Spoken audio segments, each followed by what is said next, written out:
दर्शन नमस्ते, यहाँहरु सम्पूर्णलाई धेरै धेरै स्वागत छ मेरो यस युट्युब च्यानलमा। आजको ब्लगमा चाहिँ म काठमाडौँ इन्टरनेसनल एयरपोर्ट त्रिभुवन अन्तर्राष्ट्रिय विमानस्थलमा छु र आज चाहिँ म यहाँबाट साउदी रियाद जाँदैछु। साउदी रियादसम्मको मेरो चाहिँ फ्लाइट छ। त्यो भएकोले म चाहिँ अहिले त्रिभुवन विमानस्थलमा छु। यो चाहिँ धवन मार्गको दृश्य र यस भिडियोमा काठमाडौँदेखि साउदी रियादसम्मको भिडियो राखेको छु, हेरेर साथ दिनु होला।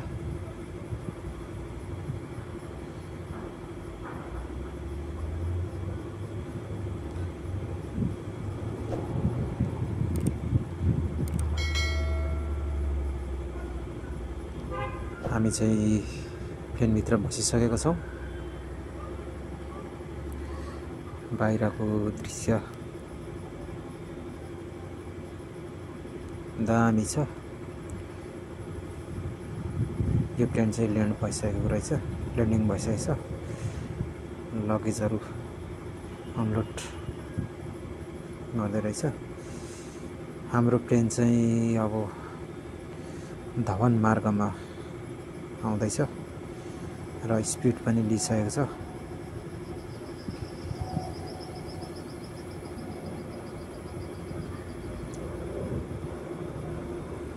अब बिस्तारै यसले जमिन छोड्ने क्रममा छ। बिस्तारै अब आकाशतर्फ लागिसकेको छ। तल देख्दै हुनुहुन्छ एयरपोर्ट अनि काठमाडौँ उपत्यकाको दृश्य एकदमै दामी देखिएको छ। ल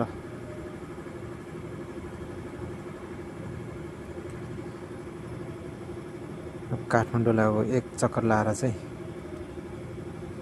आफ्नो उडानको उचाइ लिन्छ सायद जहाजले।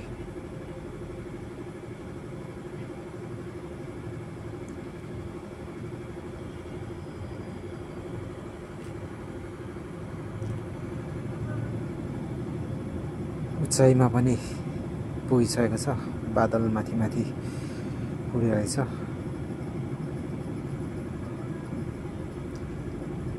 तल चाहिँ बादल है, एकदमै झकास भ्यू देखिएको छ।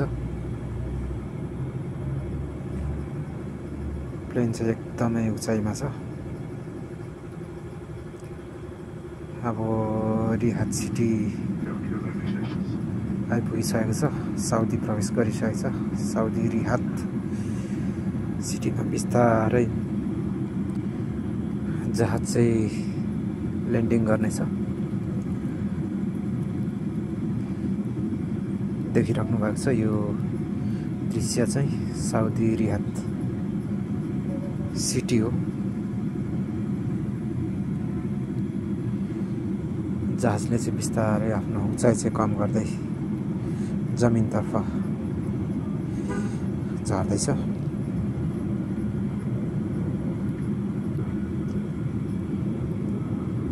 ल दामी छ है भ्यू।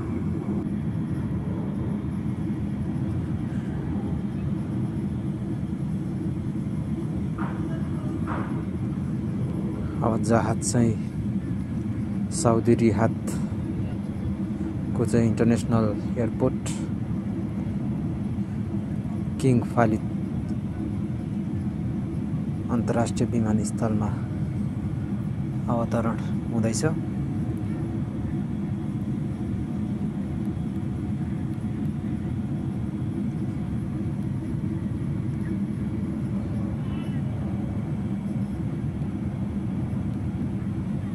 बिस्तारै जमिनतर्फ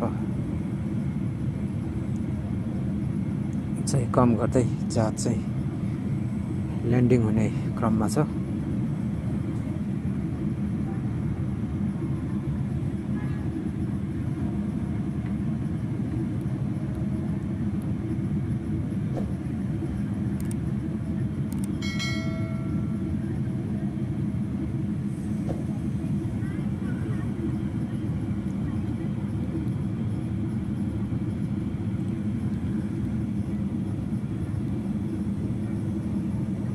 देखिराख्नु भएको छ तलको चाहिँ सबै बिल्डिङ अनि बाटोहरू।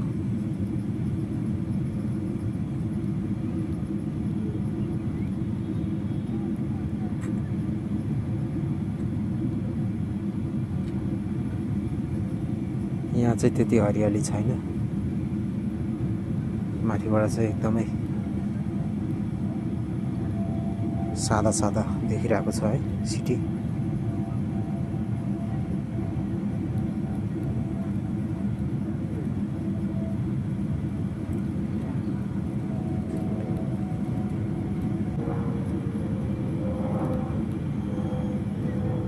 जहाज चाहिँ बिस्तारै एयरपोर्टतिर बढिरहेको अवस्था।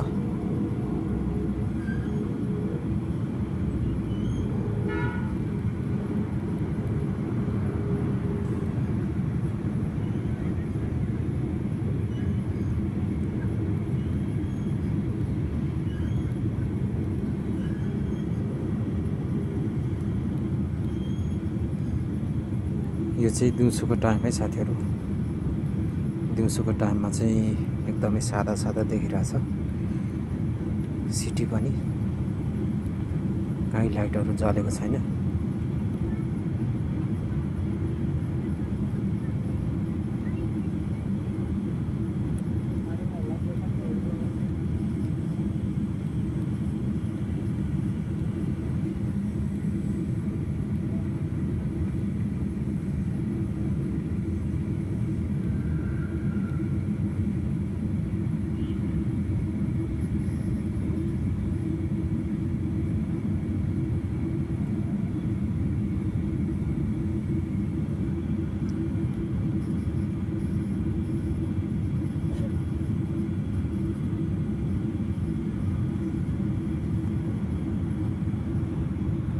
अब चाहिँ हामी एयरपोर्टको नजिक आइपुगेको अवस्था छ।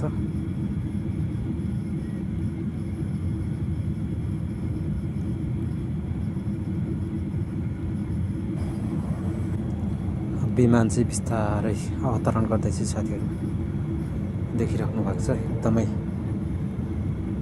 जमिन नजिक भइसकेको छ।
जहाजले चाहिँ अवतरण पनि गरिसक्यो।